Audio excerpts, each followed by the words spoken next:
Hi, this is David Miller, and I'm here with the second in a series of 3 mini-lectures on Philip Pullman's novel, The Subtle Knife. Today we talk about the City of Magpies.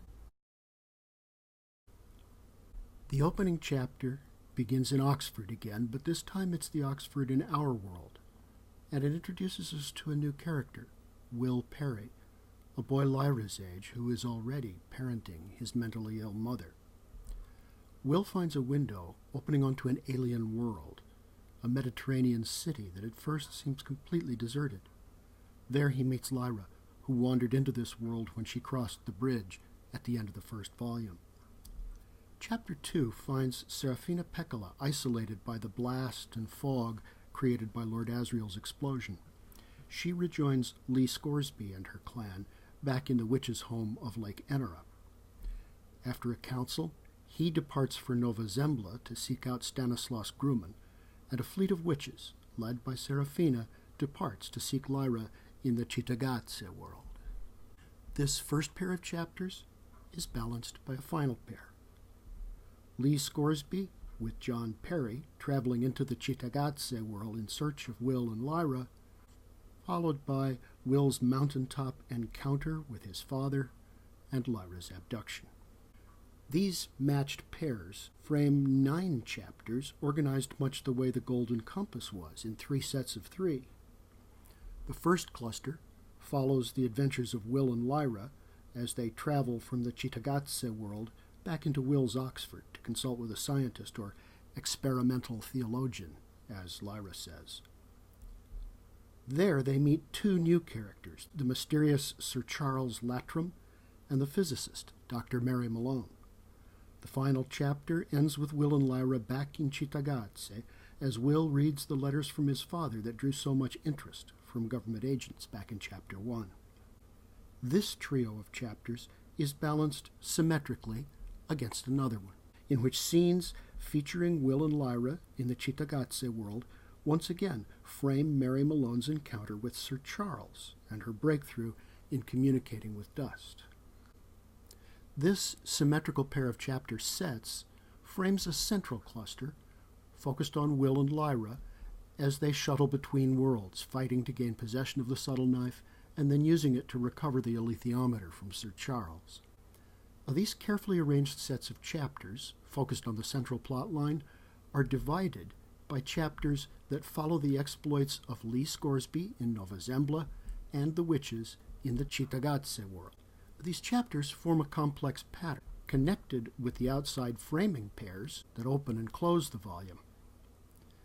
Chapter 2 sets the pattern by dividing its attention between Serafina's clan and Lee Scoresby.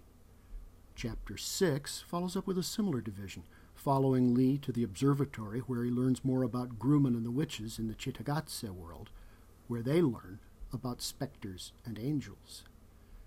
Chapter 10 adds a small wrinkle to the pattern, for it focuses on Lee's interview with Grumman and their departure for the Cittàgazze world to seek out Will and Lyra. The paired episode, involving the witches, appears in Chapter 11, as they arrive just in time to rescue Will and Lyra from the mob of children trying to kill them. This use of the Lee-Serafina pairing to bridge across separate clusters reappears in Chapters 13 and 14. First, the witches usher Will and Lyra up the mountainside toward the opening between worlds, trying without success to heal Will's bleeding hand.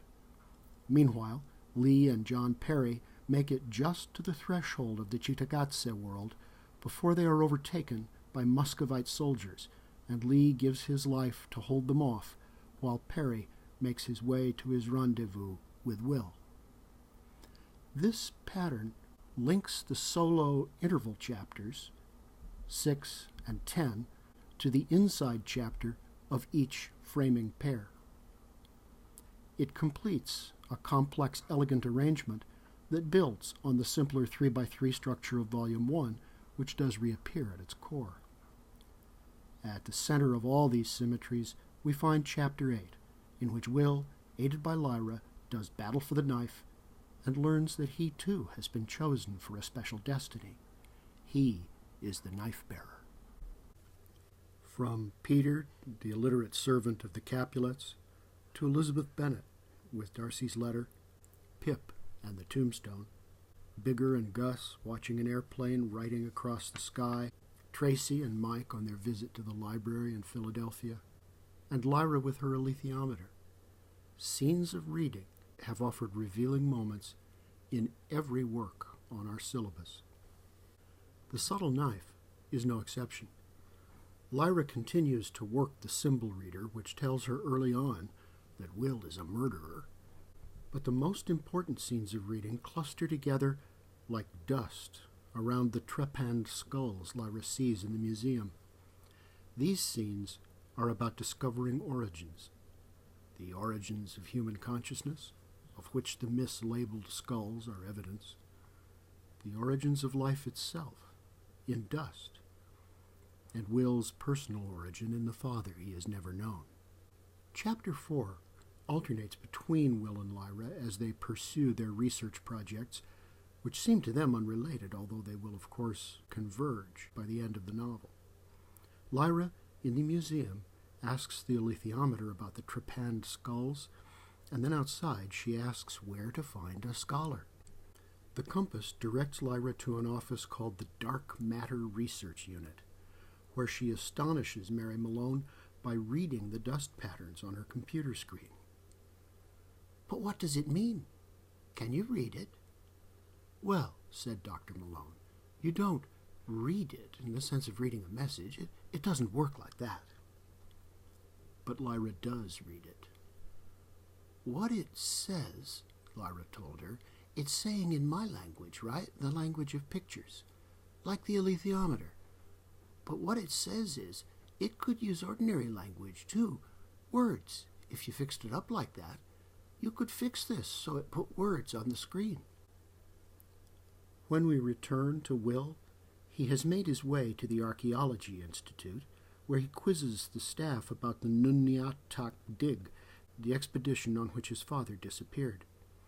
What he learns, here and at the library, prepares him for the climactic reading scene in this set of chapters. Back in the flat he and Lyra are occupying in Cittàgazze, he takes out the packet he has protected from the government agents pursuing him and reads the final 3 letters that his father sent to his mother before disappearing in the Arctic. What he learns is that his father was searching for what he called the anomaly, and that he found it. An open window into another world. What Mary learns from Lyra prepares for the climactic reading scene in Chapter 12, where dust speaks, identifies itself, and sends Mary forth on her own path of discovery. One important difference between these scenes of reading and those in previous works we've studied is that they move away from reading as deciphering toward a transactional model, reading as conversation. "Ask a question," Dust tells Mary, and again, "you need to ask more questions." In the museum, Lyra notices that Dust will sometimes answer a question she hasn't asked. Later, she tells Will, "I know when to stop asking. See, the alethiometer's like a person almost. I sort of know when it's going to be cross or when there's things it doesn't want me to know. I kind of feel it." The moments when Dust volunteers information contrast with the times when it withholds information from Lyra so she may act in ignorance of her fate. In The Golden Compass, Bolvangar and Svalbard both turned out to be scenes that reenact the archetypal child sacrifice, the Akedah, as a form of spiritual sexual castration called intercision. Etymologically, that word means cutting between, and it seems pretty clearly related to our word circumcision, which means cutting around. This motif recurs in The Subtle Knife. You'd expect some cutting in a book with that title. During the witches' conclave on Lake Enara, Ruta Skadi tells the clan that the horrors of Bolvangar are not unique. "Sisters, you know only the north. I have traveled in the Southlands. There are churches there, believe me, that cut their children, too, as the people of Bolvangar did. Not in the same way, but just as horribly.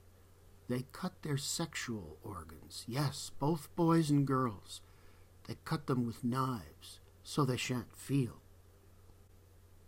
Later, when she returns from her pilgrimage to Lord Asriel in the Basalt Fortress, she reports with outrage that the practice is still more widespread.